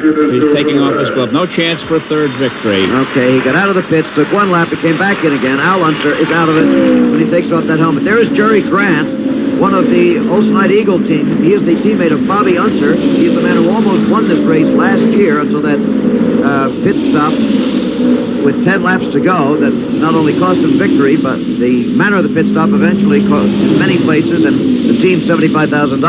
There's the time, 49.5 seconds, and that is 181.808 miles per hour. Down to Don Hine. Two-time winner Al Unser is out of the race. Al, what was the problem? I think a piston broke in the engine, or something went wrong with it inside the engine. Something started vibrating real bad, and it just I dropped the cylinder, and it just wouldn't run. You were telling me that you made some adjustments during the red flag period. Yes, we did. I was pushing quite badly up until then, and we made some adjustments to the car, and it was just handling beautiful. I could have, I felt I could run all day. What was the condition of the track at the time you dropped out? What'd you say? What was the condition of the track at the time you dropped out? It was very good. I thought it was in very good condition there. Two-time winner Al Unser. Okay, and now here is number 60. That is Graham McRae, the third member of the Granatelli Patrick team, slowing down. He's a rookie driver from New Zealand. Jim, Unser's withdrawal, he was the 12th car to drop from the race so far. He only had 75 laps in. Gordon Johncock, as you saw, has a 5-second lead over Bill Vukovich, who is in second place. Bobby Unser in third place is down one lap to the two leaders. Both the leader and the second place man, Johncock and Vukovich, have really made only one pit stop so far. They took on gas during the break, but they are really planning their pit stops well, and it's paying off now. Most of the other drivers have made 2 or more. Okay, this is the Indianapolis 500, and there is Mark Donohue into the pits yet again. Many pit stops this afternoon, too many for the defending champion, the man who won the race a year ago. The rookies have been having their problems. Bobby Allison out of the race. He was a teammate, Mark Donohue. When we say rookie, we mean first year at Indianapolis. Allison, of course, one of the most successful NASCAR stock car drivers of all time. Another rookie was Graham McRae, whom you saw coming into the pit. The only rookie still running at this moment, I believe, is Jerry Carl. What a year for a rookie, Jim? What? We're back at Indianapolis, and it looks like the green flag will come out again. There has been a wait, actually, of 1 hour and 11 minutes. The debris has been cleaned from the tracks. Swede Savage is in Methodist Hospital. His condition is described as critical. The man is alive. He is described as conscious. The race is underway again. Savage is in stable condition. Both of his legs are broken, and he has a number of burns to his right hand and both arms. The burns are severe. The man in the pits has died. Armand Tarrant, a crew member of the Gordon McRae car from Culver City, California, at age 22, died at 4:23 this afternoon in Methodist Hospital. The race goes on, and Al Unser is the leader in car number 4. There's his brother Bobby, who is actually 1 lap behind, but just behind his brother. Brother Bobby will try to unlap himself, as they say, from brother Al. In second place in the race is Gordon Johncock in car number 20, a teammate of Sweet Savage. And in third place, Bill Vukovich in car number 2. Only those 3 cars in the same lap. Well, Al Unser may well become a 3-time winner of the 500 today. You know, he went back-to-back a few years ago, and now he's out front in that Parnelli-built car. Again, Sweet Savage is alive. He is in the hospital and conscious. Joining Salt Walter, who was injured in the crash on Monday. Both of them in Methodist Hospital in Indianapolis. Unser, the leader, Bobby Unser, 1 lap down, just behind him. But in second place again in the race is Gordon Johncock, the teammate of Sweet Savage. He's in car number 20. In third place in car number 3 is Bill Vukovich. Jim, during the period the race was stopped, A.J. Foyt has replaced George Snyder in car number 84 in his continuing quest for a 4th Indianapolis triumph. The determination of A.J. Foyt is difficult to describe. Getting out of his own car, which broke down, and getting into his teammate's car. That, of course, is allowed under the rules, and Foyt is the leader of the team, so he can decide who's going to drive the car. Incidentally, that car's in 5th place, 2 laps down. Up in front, Al Unser. He is the younger of the 2 brothers. He is some 5 years younger than brother Bobby, who is just behind him. Bobby Unser, who we saw in that interview, was right behind Sweet Savage at the moment that he veered down left and hit the wall. Al Unser was just ahead of him, preparatory to going into the pits. Jim, during the time the race was stopped, all the crews were allowed to work on the cars, and everyone took on fuel that wanted to, which means they were all saved to pit stop. Race going on under continually lowering skies. It's not very bright here either. That's the only Chevrolet in the race on the right side of the screen, Jim. Jerry Carlin, Smokey Unix, stock block Chevrolet generated a lot of interest here, but it's not running well in the race at all today. All right, we're getting a lap timing on the leader here on Al Unser. Remember, this track is 2.5 miles around. 45 seconds exactly would be 200 miles an hour, but it's obvious we are not going to see that today. It has not been done at Indianapolis, and they have not been up in that area. Al Unser, current leader from the Parnelli Jones Bell Militich team from California. The car designed by Maurice Philippe, famous European race car designer who was certainly one of the men who made Team Lotus in recent years, designing the Lotus cars until he came to work for Parnelli Jones. There's the time. And it's 48.8. That's 184.426 miles per hour. That is a very, very fast lap. Especially because of the oil on the track. Another car out. That's Wally Dallenbach in number 62. He's been sitting down there preparatory to going into turn 1. He just pulled off the track. No accident involved there. And there is no yellow.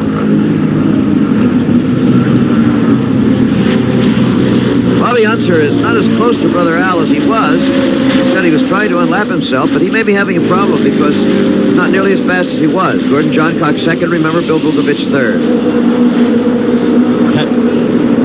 Now Al is slowing down. See, the other cars are closing in on the leader. It looks like Al Unser is having a problem. The attrition rate's tremendous in this race. The first car in the picture is Lee Koonsman. He's quite a ways down in the standing. And that's Gordon Johncock has gone by him, Jim. Okay, Gordon Johncock in car number 20 has taken the lead. A 36-year-old race driver from right here in the state of Indiana. A veteran on this course. A veteran on the USAC Trail, but he's never won the Indianapolis 500. It was Johncock, Jim, who started all the talk about the 200-mile-an-hour lap with his tire test speeds earlier this year and some really high speed going down at Texas World Speedway. This is certainly a strange, emotional situation here.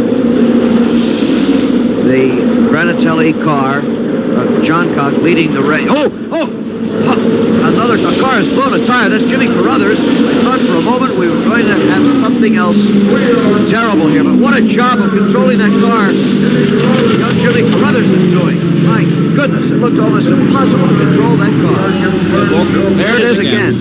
Look Look Jim, at that. that could have sent that car to the right and perhaps into the crowd. Carruthers, the young midget driver, has done a certainly superb job, as Mike Mosley in avoiding running into him. He kept that car straight as an arrow coming down the straightaway. You know something else? The spot where that tire flew appeared to be the exact spot where Savage's car disintegrated when it flew back on the racetrack. Could be there's some small bit of debris still left there. Very possible. Very possible. They try to clean the track very well. And look what Carruthers has done. He's gotten all the way back to the pits. A remarkable driving performance. We'll return to Indianapolis in a minute. The racing goes on at Indianapolis. It is not quite as dark as it appears on our color camera pictures, but the visibility is still plenty good enough for racing, but it's a very dark late afternoon. The mood very somber here. Gordon Johncock leading the race. Bobby Unser second now, or Bill Vukovich second. There's Al Unser coming out of the pits again. Remember, he had been the leader, and he slowed down and had to come into the pits. Jim, here's a remarkable report from the pits. Jimmy Carruthers' right front tire was punctured by a connecting rod bolt from his exploding engine. And that's the fifth car to break a connecting rod bolt so far today. Excuse me, A.J. Foyt, who took over car number 84, is in the pits again. He has been black flagged by starter Pat Sedan. They hold out the black flag. That means you must come into the pits. Now back to the leader, Gordon Johncock, in car number 20. Johncock, the leader, and the only car on the same lap with him at the moment is number 2, driven by Bill Vukovich. This is standard Eagle, Jim. However, crew chief George Bignati has put some front fenders on it, so to speak, little aerodynamic triangular devices in front of the wheels to make the car work better in the forces that act on it. It's doing very well. And there we have Al Unser. He's taking off his glove. No chance for a third victory. Okay, he got out of the pits, took one lap, and came back in again. Al Unser is out of it when he takes off that helmet. There is Jerry Grant, one of the Olsenite Eagle team. He is the teammate of Bobby Unser. He's the man who almost won this race last year until that pit stop with 10 laps to go that not only cost him victory, but the manner of the pit stop eventually cost in many places and the team $75,000. There's the time, 49.5 seconds, and that is 181.808 miles per hour. Down to Don Hine. Two-time winner Al Unser is out of the race. Al, what was the problem? I think a piston broke in the engine, or something went wrong with it inside the engine. Some started vibrating real bad, and it just dropped the cylinder, and it just wouldn't run. You were telling me that you made some adjustments during the red flag period. Yes, we did. I was pushing quite badly up until then. And we made some adjustments to the car, and it was just handling beautiful. I could have, I felt I could run all day. What was the condition of the track at the time you dropped out? What'd you say? What was the condition of the track at the time you dropped out? It was very good. I thought it was in very good condition. Two-time winner Al Unser. Okay, and now here is number 60. That is Graham McRae, the third member of the Granatelli Patrick team, slowing down. He's a rookie driver from New Zealand. Jim, Unser's withdrawal, he was the 12th car to drop from the race so far. He only had 75 laps in. Gordon Johncock, as you saw, has a 5-second lead over Bill Vukovich, who is in second place. Bobby Unser in third place is down one lap to the two leaders. Both the leader and the second place man, Johncock and Vukovich, have really made only one pit stop so far. They took on gas during the break, but they're really planning their pit stops well, and it's paying off now. Most of the other drivers have made 2 or more. Okay, this is the Indianapolis 500, and there is Mark Donohue into the pits yet again. Many pit stops this afternoon, too many for the defending champion, the man who won the race a year ago. The rookies have been having their problems. Bobby Allison out of the race. He was a teammate, Mark Donohue. When we say rookie, we mean first year at Indianapolis. Allison, of course, one of the most successful NASCAR stock car drivers of all time. Another rookie was Graham McRae, whom you saw coming into the pit. The only rookie still running at this moment, I believe, is Jerry Carl. What a year for a rookie, Jim? Well, you know, I was talking this morning to Billy Vukovich back in the garage area. I said, does all this stopping and starting for 3 days make you nervous? He said, I don't think so. He said, I've convinced myself anyway that it does not. But he said, I'm sure glad this isn't my rookie year. I believe that. Here we got Bobby Unser behind Gordon Johncock. right, Johncock the leader. Bobby Unser in third place, but one lap down, and Johncock still with about a 5-second edge. There is the speed giving to Gordon Johncock by his pit crew, 183 miles an hour. The speed still very much up there. He knows he's got a tough man behind him, Jim. That Unser is no man to fool with it. He's filling up Johncock's mirror. Remember these tremendous speeds made possible by the increased horsepower of the engines, the turbochargers. They're getting about 900 horsepower now, and also by the down thrust of those wings in the airfoils in the front and in the back. 600 pounds in the front, 1,600 pounds in the back. As we say, it appeared to us from our replay. There goes Bobby Unser by the leader, so he's gotten on the same lap. How many races do you see, Jim, where the leader is passed by someone and not take the lead? We've just seen that. Bobby Unser is out streaking. Now, if this were another type of race where they had a pace car, a yellow flag would put him right around the back of the lineup. We have an electro pacer here where the lights are set at about 80 miles an hour. Okay, Johncock is still the leader, but Bobby Unser's on the same lap. Johncock leading by 5 over Vukovic. The race goes on. Just a few moments ago, we received an update report on the condition of Swede Savage in his second year racing here at Indy, crashing and got out of an inferno. At the hospital, he is critical, yet conscious, and is being treated in intensive care. Swede Savage. So, after 96 laps, or after 90 officially, this is the way they stand. Gordon Johncock is the leader, Bill Vukovic is second, Bobby Unser third, Mike Mosley driving the Agajanian car, number 98, is fourth, and Dick Simon from Salt Lake and car number 44 is running fifth. Now, the speeds are not record-breaking, although they were for the first 10 laps. They are down quite a bit from last year, but nonetheless, through 90 laps officially, it's more than a sufficient speed and a trust of these 4-cylinder Offenhausers and the 8-cylinder overhead cam Fords. These are the cars now, a total of 16. The attrition rate is high this year. Back in 1966, less than 10 finished the race. And with 16 out now, we don't know what'll happen. And down at the bottom, starting with Wally Dallenbach, you see the cars that have recently gone out. Unser, Grant, Carruthers, McRae, Hiss, and yes, even Mark Donahue. So here at Indy, let's go back to our two excellent on-the-spot reporters, Jim McCann, Chris Economaki. Okay, Chris Schenkel, thank you. There's a look at Billy Vukovic in car number 2. Billy wears that number because he finished second in the national standings. There's a pit sign to Gordon Johncock pit 2 laps from now. Vukovic finished second for the season in the national standings last year, giving you an idea of what a competent and successful young driver he is. He's 29 years old, Fresno, California, son of a great racing driver, as we said, father of a 9-year-old boy, Billy Jr. Jim, Billy's about 6 seconds behind Johncock and trying hard to close that interval. Here's a report again from the pits that Graham McRae's cars went out of the race with a broken connecting rod. Told me, you know, these cars all use the same suppliers. We may not have any Offenhausers finishing today. Chris, I was slipping the tongue on it. You said 6 seconds, I think. I know you meant 26 seconds, the lead having been lengthened out quite a bit in recent laps. Gordon Johncock still first, Vukovic still second, and on the same lap with the leader. Those are the only 2 cars on the same lap. Al Unser out of the race, brother Bobby a lap behind, and there is Vukovic coming in for a pit stop. Let's see what kind of a pit stop it's going to be, scheduled or unscheduled. These cars use a tremendous amount of the alcohol-based fuel. Gasoline, remember, here in Indianapolis. Right side going up. A little slow on the jack, it looks like. Gus Phillips, the crew chief, and an old hand here in Indianapolis, Jim. They noticed that. Changing right side rubber. He came in rather slowly, though. And there's Gordon Johncock, the leader, still out on the race course. Remember, he is due for a stop. They said to pit in 2. So very shortly, Johncock, the next time, should be coming in. Yeah, they're telling him in. That means the next time he comes to the head of the pits. Battle of the pit stops going on. Gordon Johncock trying to win his first Indianapolis 500 after a long and very successful career on the U.S. Auto Club circuit. Bill Vukovic trying to do what his father did before, to win the race.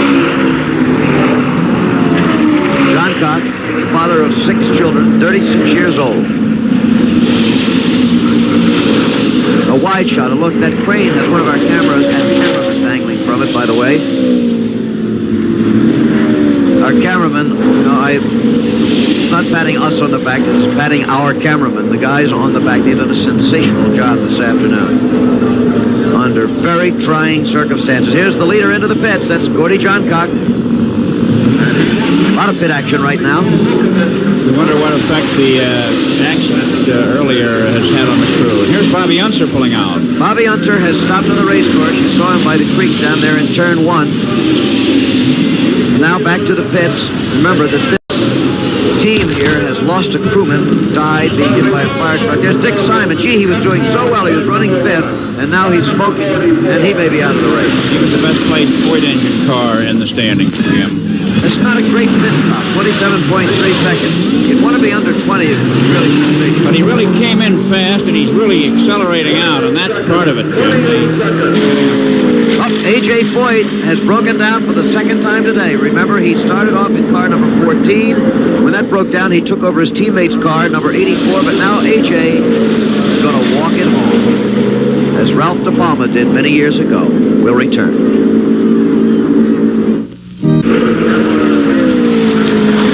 Gordon Johncock is still leading the Indianapolis 500, extending his lead over Bill Vukovich in second place, now plus 27 seconds. Johncock leading Billy Vukovich.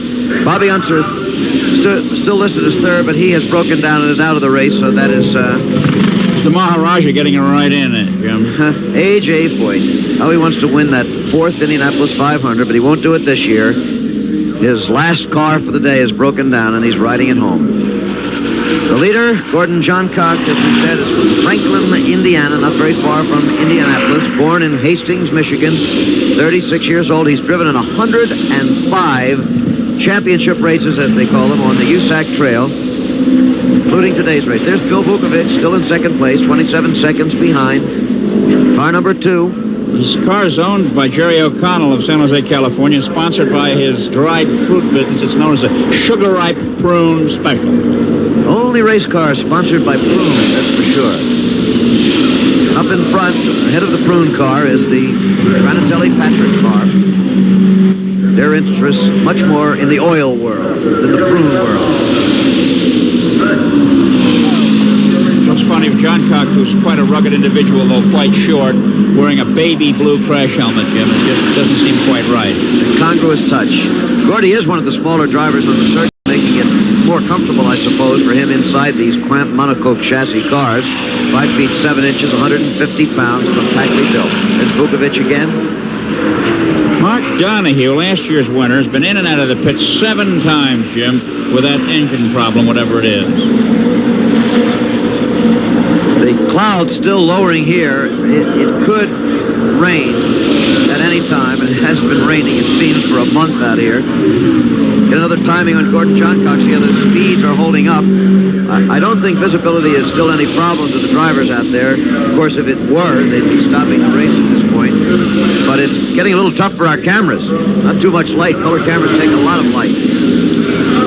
More than race drivers' eyes. Jim, you know, with the clouds darkening, Johncock is getting close to pit stop time. He made his first stop on the 42nd lap, and he stopped for a second time on the 100th lap, but he didn't take on fuel during the time the race was halted. So now he's getting close to 100 miles on this tank full of gas, and he should be getting ready to make a pit stop in another 10 laps or so.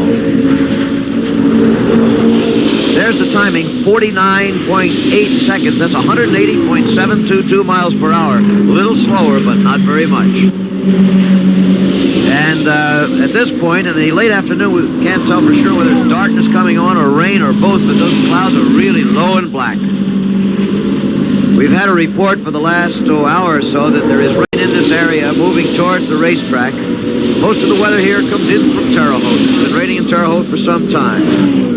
Johncock is getting close to record speed, Jim. At 110 laps, it was 161.7, the record 163.7, and he's flying out there, so we may see more than just one 10-lap record broken before this 500-mile race is over today. The lead down a little bit, 25 seconds. Saw the 2 pits on the split screen there.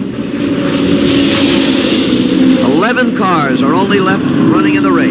There were 33 at the first start on Monday, 32 on today's start, now only 11 left. Again, this race has been marred by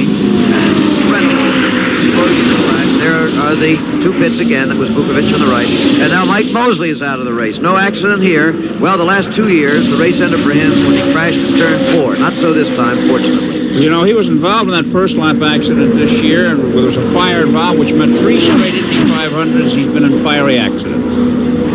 Okay, we're nearing the end of this race, and we'll be back in a minute. The yellow flag is out in Indianapolis, not for an accident, but for rain. It is raining again. It rained Monday, it rained Tuesday. Now the race is an official race, whether they started again or not, which I very much doubt. 11 cars left running in the race. And that's Gordon Johncock in the rain and the gathering darkness at Indianapolis. It appears that he is going to win a rain-shortened race. The Electro Pacer are keeping the boys down to a very safe speed, and they're observing it. No one's closing up, Jim. Just before the yellow came out, Roger McCluskey moved up into third place again, so it's Vukovic second, McCluskey third, and Johncock, of course, the leader. The red flag is in the hand of starter Pat Vadan. He isn't using it yet. The yellow's still being held out. We could get a red flag at any moment. If so, it doesn't mean the race is definitely over, but to all intents and purposes it does, because they couldn't possibly dry this track. You see the rain coming off the wheels and the tires. They couldn't possibly dry this track before darkness now. Johncock is going to win this race just as soon as the red flag comes out. We wonder if he has enough fuel to stay out here. We don't know how long they'll keep the yellow flag out, Jim. They may be feeling that if the showers stop, the track would rather get a little more running in, and he's due for a pit stop almost now. Watch starter Pat Vadan on the right of your screen. See if he puts out the red this time. The man in the white coat standing almost on the pit wall, making a movement there. Johncock's still running. There's the yellow flag being held by the assistant. There's the red flag. And that, I am virtually sure, will be it. There's no way they can dry this track. Johncock has won the race. Let's go down to Dave Dials in the pits. This is the moment. You've just won your second Indianapolis 500. It's got to be a pretty good day for you, Mr. Granatelli. Well, it's a good day and it's a bad day. Win some, you lose some. Glad the SDP car won the race today. Andy, I don't think anybody really understands the frustration over the many years that you felt here in Indianapolis before they ever heard of STP, or really a lot of people ever heard of Andy Granatelli. Does this give you back that satisfaction that you lost all those years of frustration? Well, you know, we had some problems today with some of our people in the accident, so I really don't feel very happy today. But I am happy to win the race, and thank you very much. Okay, Andy Granatelli, whose car has just won his second Indianapolis 500 victory. He is now heading for the Victory Lane celebration, and so are we. Okay, Vukovic is second, and of course Andy was referring to the fact that Sweet Savage, his other driver, is in the hospital, critically burned, and that a crewman, Armand Turan, was killed when hit by a fire truck in the pits. Strange day in Indianapolis. Let's go down to the pits again. I don't know whether you can hear us over the din of the celebration here in the pits, but the winner of an abbreviated Indianapolis 500, and you'll never care whether it's abbreviated or not, Gordon Johncock. Well, I didn't quite hear all what you said. There's so much noise here, but I'm really, happy. This is the happiest moment of my life, and I got my pit crew to thank every one of them because they worked on this automobile, and if it failed like some of the rest of them, we'd never be here right now. I really hate to win a race like this with it rain short, and I would sure like to see it go the 500 miles. Gordy, I don't think many people know your background. You're from a little town in Michigan, and you did come up the hard way, if anyone ever did, didn't you? Well, yes, I've been running for 18 years. I started in the modifieds, and I run them, I guess, for about 9 years, and I've been here at the Speedway since 1965, and we've done pretty good the first couple of years, but we've never finished a race since 1966 until now. Were you beginning to think, Gordy? I know this is Pat Patrick, the head of STP, who's here congratulating his driver, and George Bignotti, the chief mechanic. Let me get a word with George Bignotti, a man who has been to the winner's circle before. George Bignotti, this is another great thrill for you, and career of many thrills. Yes, it is. It's my 6th win here, but kind of feel a little sad. One of our drivers, Sweet Savage, was hurt earlier. He hit an oil slick spot and ended up wrecking the car and hurting himself. I understand he's in serious condition, but well, George, it's a bittersweet victory. victory, and at best, this has been a bittersweet month at Indianapolis. Perhaps we all have learned something from this month, and next year, perhaps the whole affair could be a lot smoother. I think that we got to bring the car to victory lane. Okay, the car now is going to victory lane. George Bignotti, a man who has now visited the winner's circle 7 times.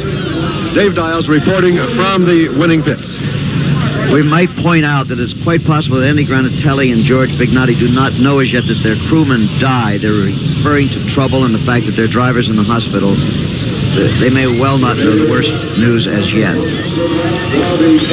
Well, here at Indianapolis, in what to many people was the longest month in May that they have ever spent, and that includes our ABC production and technical crew, and being a Midwesterner, I'd just like to tell them that it'll be better next year. And, of course, a tremendous pat on the back to the cross-section of America, the fans who lingered here, kept the vigil for 3 racing days, and finally getting the race in officially today. They sustained themselves in various ways here. There wasn't always food available, but nevertheless, they stood by, and today there were thousands here. And it was another record purse of over $1 million, and, of course, it was instant fame for Gordon Johncock, who will get the major portion, the winner's share of the over $1 million purse. And there will be great payoffs, too, for the man that finished second, and that's Bill Vukovich, whose dad won here in 1953 and 54. And, of course, veteran Roger McCluskey. That was one of 3 Lindsey Hopkins cars that finished the race. Mr. Hopkins from Atlanta and Miami, Florida, had entered 4, and believe me, there is a happy car owner. He had one of the 3 that finished 4th in the race. These are the cars that failed to finish, as there were only 11 running at the end. 9 cars with Offenhauser engines, the 4-cylinder jobs that have dominated here since 1934, winning all but 9 races. And when they didn't, the Fords did. There was one Chevy, Jerry Carl, Smokey Unich's car, which was called the Orient Express. It was running at the end, and of course, there was also a Ford that went the 133 laps. And this was the shortest race in history here at the Indianapolis Motor Speedway, 133 laps, 332 miles. Rain-shortened races, 1926 and again in 1950, were even longer than those today. We hope you enjoyed our coverage here of the 1973 running of the Indianapolis 500 that was won by a very deserving veteran, Gordon Johncock. Once again, the winner, Gordon Johncock. The executive producer of ABC Sports is Roone Arledge. Coverage of the Indianapolis 500 was produced by Chuck Howard, directed by Chet Forty and Don Ohlmeyer. Technical directors Werner Gunther and Bill Morris. Our associate directors in Indianapolis are Roger Goodman, Bernie Hoffman, and Jack Gallivan. This is Chris Schenkel along with Jim McKay, Jackie Stewart, Chris Economaki, Dave Dials, and Don Hines saying good night from Indianapolis.